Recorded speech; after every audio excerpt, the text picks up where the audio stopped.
Hello, this is Kevin Trojan, and today I'm going to show you how to use the Clover Go app to be used for your popcorn sale this season. This is something that you should have picked up at the popcorn kickoffs. You would have filled out a sheet of paper with your contact information, an email address, and a device number. This is so you can take credit card sales while you're doing your popcorn sale for this fall. What you would have received is a box that looks just like this. It has a number at the top. This one is number 19. And then when you open up the box, it has the device itself, and it also has a charging cable, and then this little stand that helps secure it to whatever device you're using.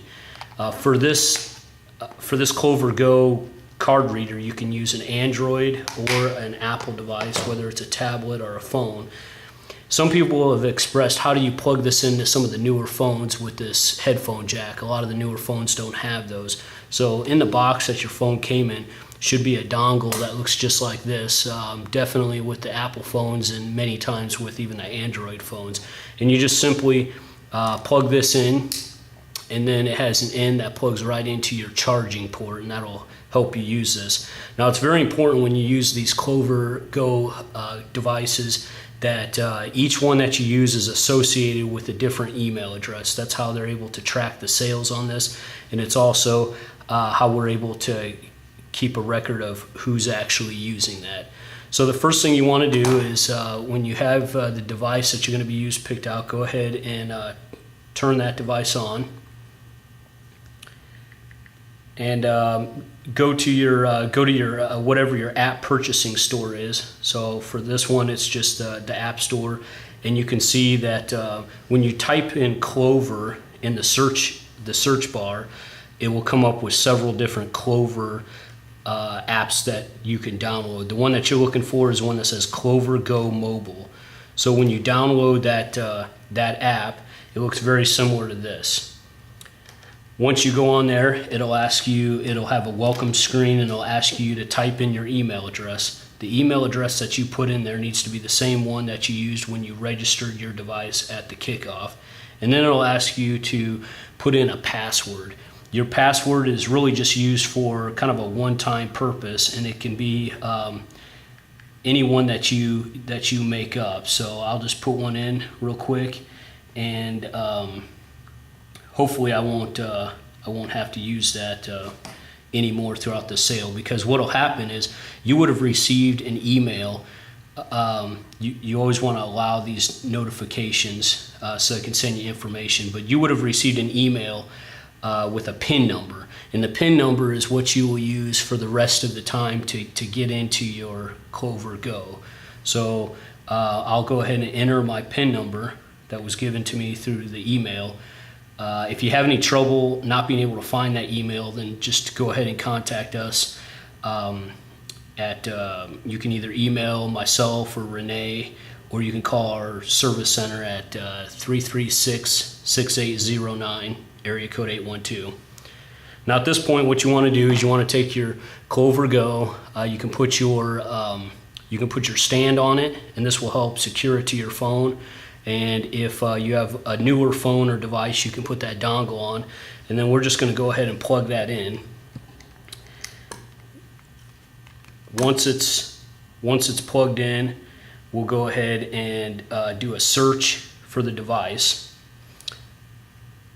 So you just hit the Clover Go, and right now it is searching for the device, and it'll say that it's connected to the card reader. Once it's connected, it'll have some different things that you can set up. You can kind of read those. A lot of those have to do with if you were running a year-round store, but for our purposes, we're just using this for the popcorn sale, and then we'll be turning it back in. So many of the items on here are not necessary for what we're doing. So it'll take you to this screen. You just click on Begin Setting Up. Now there's a couple different ways that you can accept money or cards with this Clover Go app. The way that we found to be the easiest is it'll come up and it'll look like a calculator.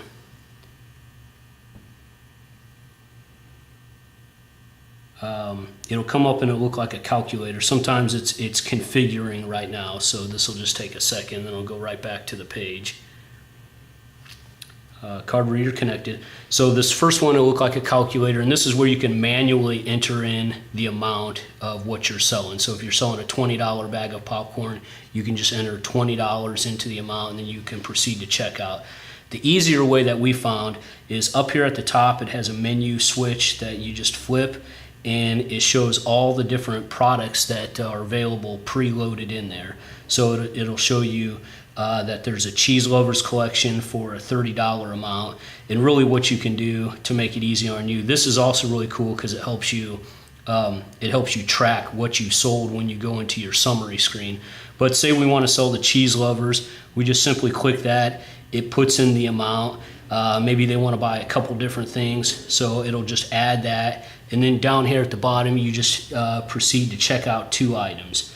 When you do that, it'll take you to this screen, and you can go ahead and put the card in. So if you heard the little beep, it has $40 up here as a total, and then you can either, with this card reader, you can either slide it through the credit card slot here, or if it's a chip, it has a little port on the end here where you can just put the card directly in here, and it'll read. It'll have a chip reader, or it'll have the credit card slide, so you can accept either type.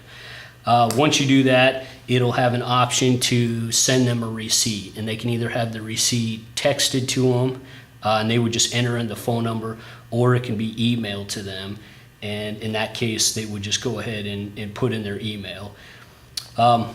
Once that's done, it'll confirm it, and then that amount will be credited to your sales through our in-council banking account system, and you'll be sent a summary periodically letting you know how many sales you've had.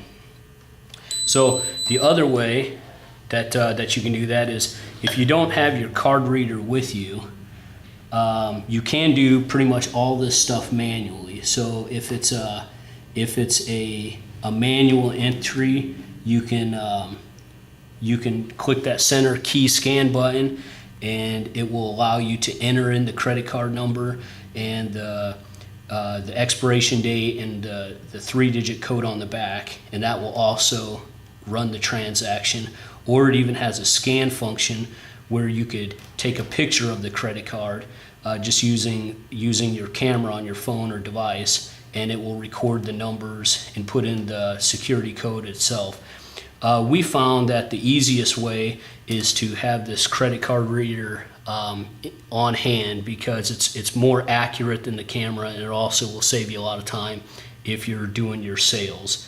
So this is just kind of a simple setup. Once you're finished, you can just log out if you want. You can cancel transactions, and logging out, you just kind of go to that this menu screen on the side, and it has new sales, transactions, your card reader.